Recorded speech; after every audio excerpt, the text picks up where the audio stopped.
Présenter notre rapport synthèse qui s'articule sur le déroulement des élections du 1er décembre avec toutes les questions liées sur les irrégularités, sur la tendance actuelle et les voies de sortie que nous voulons, que nous donnons, et les recommandations et la manière où nous voulons voir être réglés les incidents qui ont été signalés pendant ce processus électoral. Et voilà un peu le contexte dans lequel nous faisons ces rapports synthèse du 20 décembre. Identifier les éventuelles irrégularités et les bonnes pratiques. Évaluer la participation et l'engagement des citoyens dans le processus électoral. Proposer des recommandations pour des élections plus libres, justes et transparentes. Méthodologie.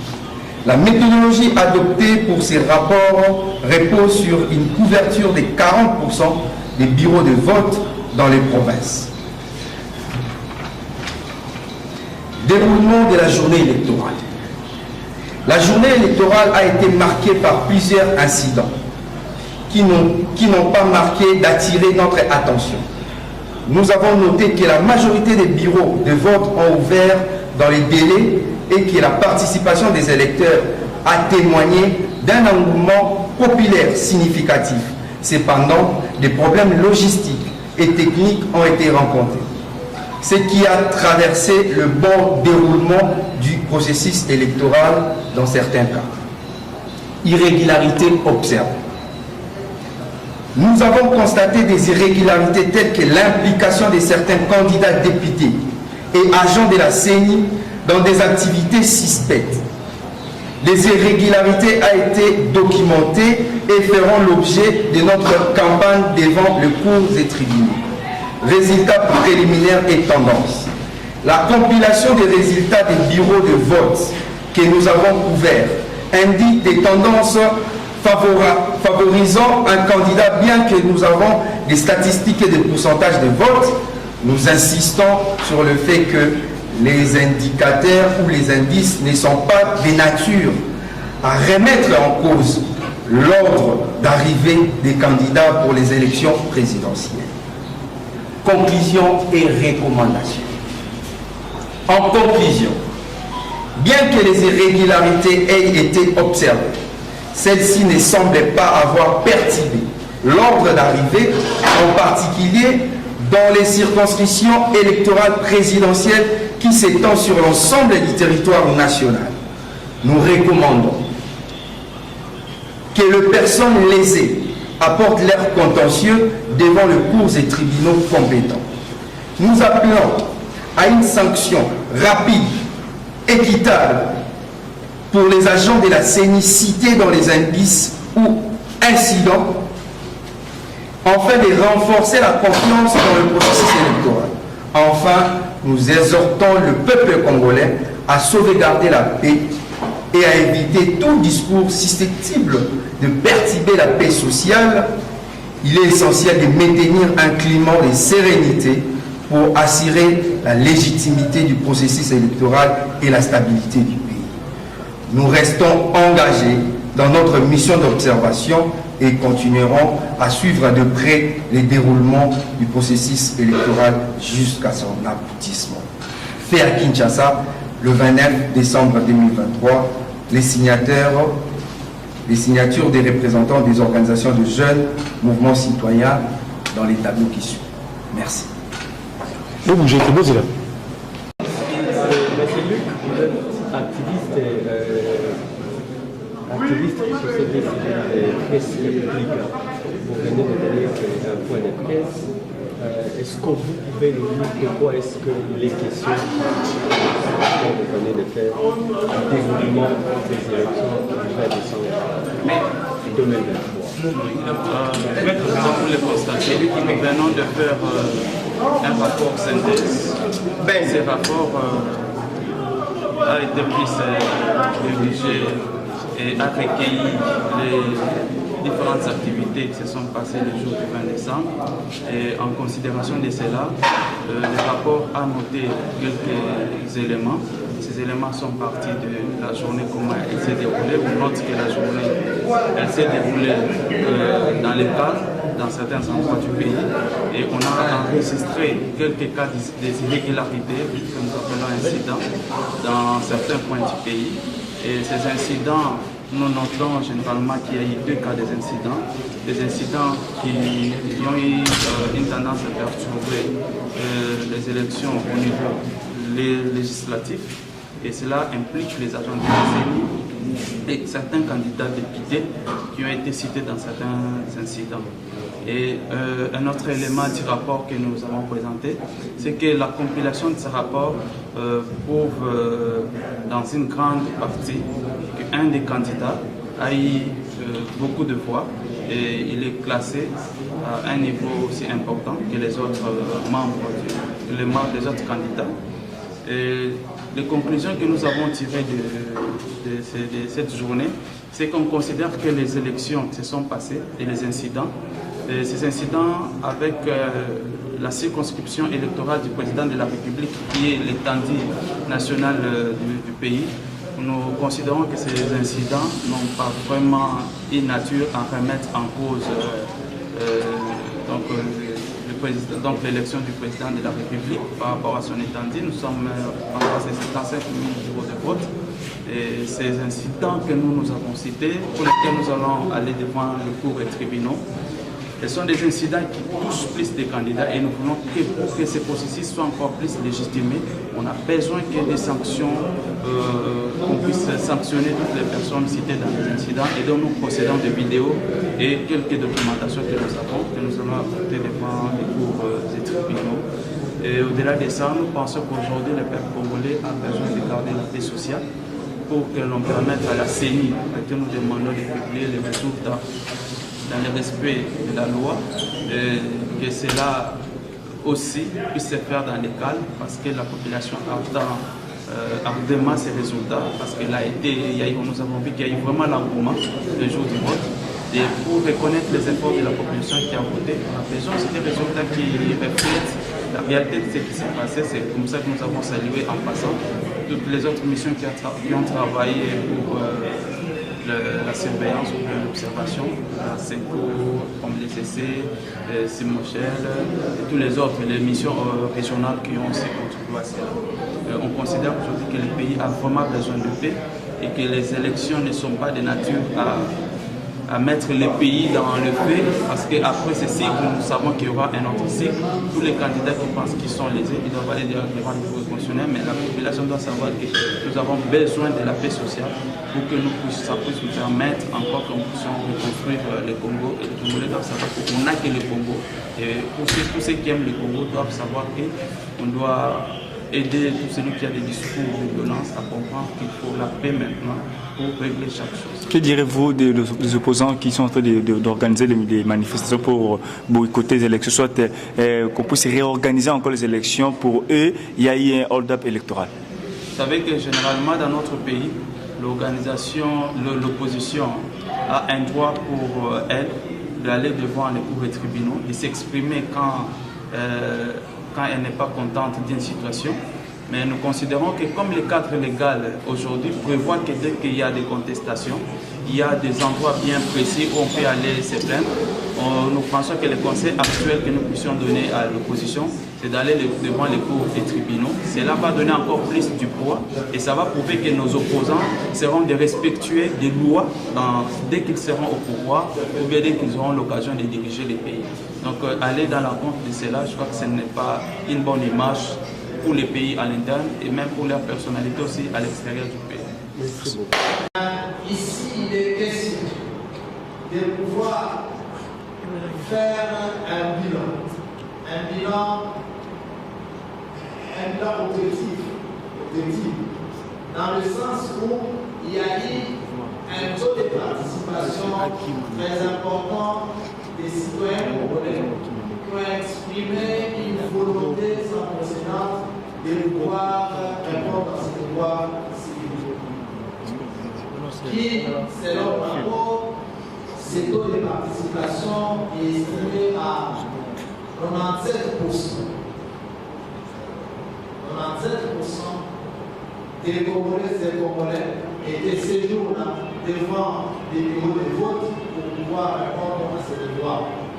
et que dans des grands sites ou dans de grandes villes, nous n'avons pas à ce jour observé des actes qui pourront justement entacher cet engouement ou cette volonté de la population congolaise par l'expression démocratique des cellules des nouveaux dirigeants. Nous avons essayé aujourd'hui, par rapport à notre rapport que nous avons présenté à la presse, nous étions tellement larges, à tel point que nous avons pris en compte les débuts du processus.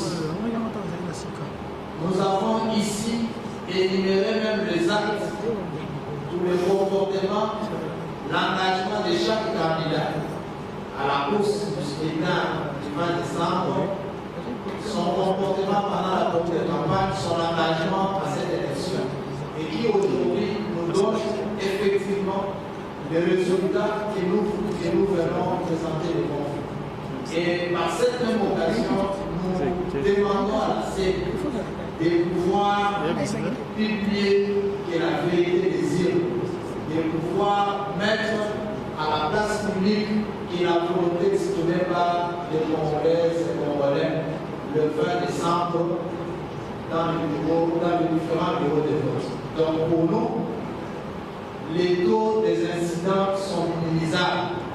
Vous comprendrez avec la SYNCO, on ne vous donne même pas les pourcentages de ces taux. Sur les 100% dans l'organisation du processus, ces irrégularités ont été évaluées par nous à 0, quelque chose de pourcentage. Donc il ne fait même pas 1%. Et nous ne pouvons pas réduire cette volonté du peuple par une voie démocratique à quelque chose qui n'a pas cet impact justement sur les processus et surtout sur les scrutins.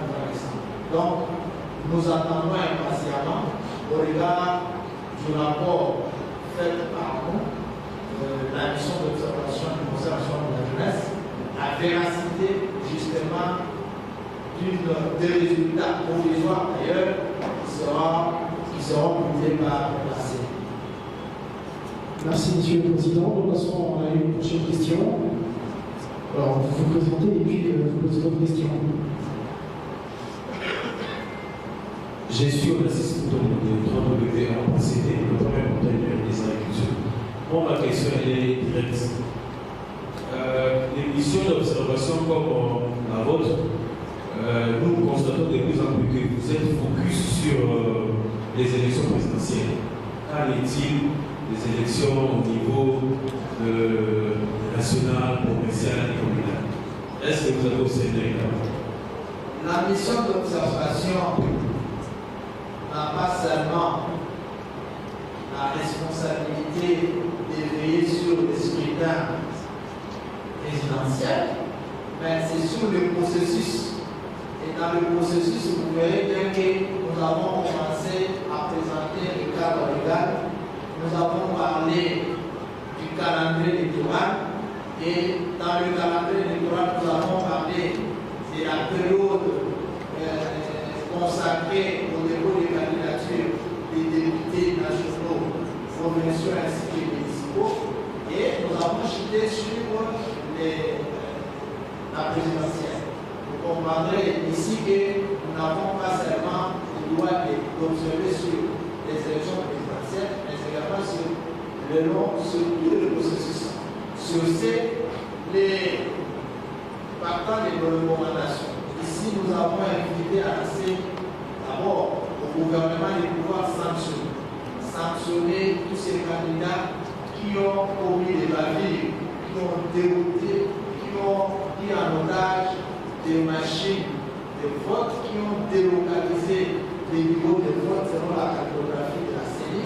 Et ça, ce n'est pas pour la présidence, c'est pour les autres niveaux des élections, notamment les élections au niveau national, provincial et municipal. Donc, vous comprendrez que nous ne marquerons pas seulement sur les élections présidentielles, tout le processus.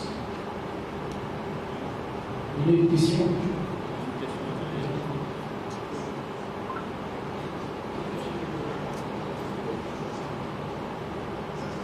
Merci, Monsieur le Brave, Madame Noa, Boulou Toubane.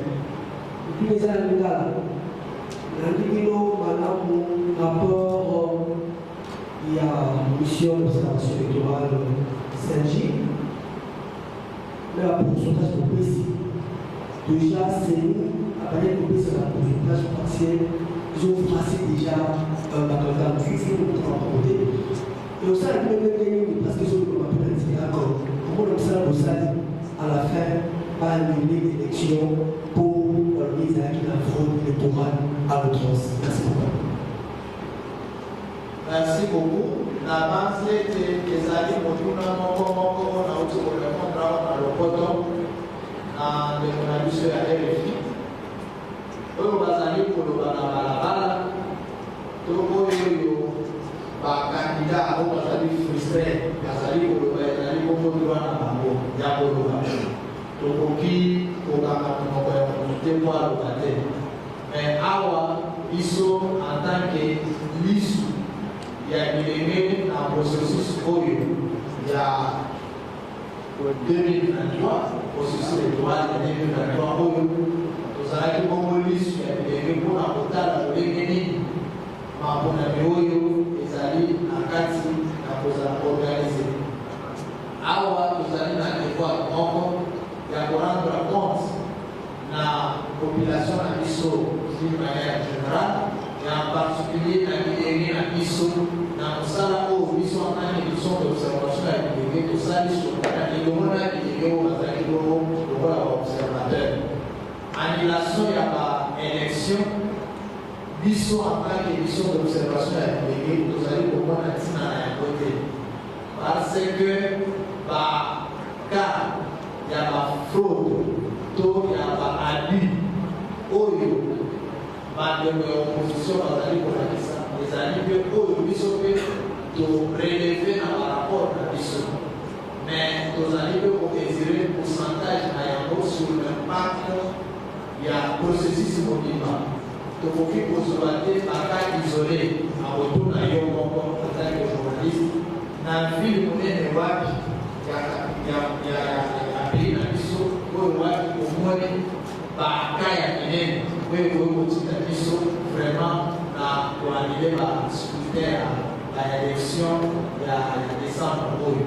Donc ezali bongo baka moko isole tokotaki kolobango awa tolobeli likambo oyo etali bongo déploiement oyo ezali na difficulté ya bamachine de vote to ya équipement oyo bazali kosala ete mokolo ya maponami bandeko bakende kopona tolobeli yango esalaki eke babiro ebele vraiment bango na retard epuis tomonaki mpe toleleve mpe awa mpe bacomportement oyo kidégulie biso nyonso bacomportement ya civile d'une part les documents ainsi que l'affichage des résultats.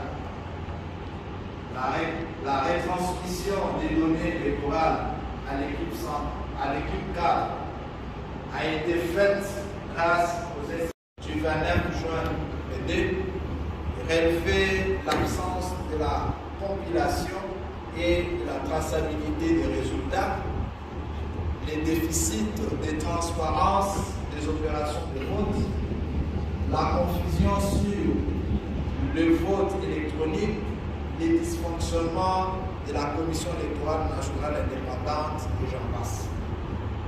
Elle a été adoptée par les deux chambres du Parlement, Assemblée nationale et Sénat, et promulguée par le chef de l'État. Elle n'a pas fait l'objet d'attaques en inconstitutionnalité devant la Cour constitutionnelle. Elle a pris en compte les régimes juridiques d'observateurs de la CENI tant à Kinshasa que dans le 1 76 317 électeurs. Congolaises et Congolais, s'approprier les acquis du processus électoral dans la mesure où les scrutins du 20 décembre ont traduit la conscience collective. À la Commission nationale indépendante, à la Commission électorale nationale indépendante, organiser le recrutement, la sélection et l'affectation des agents électoraux en tenant compte des critères. Congolais, Congolais et aussi à CEU. Et donc, c'est parmi la presse. S'il y a des questions à poser pour, une fois de plus, éclairer la volontaire, vous avez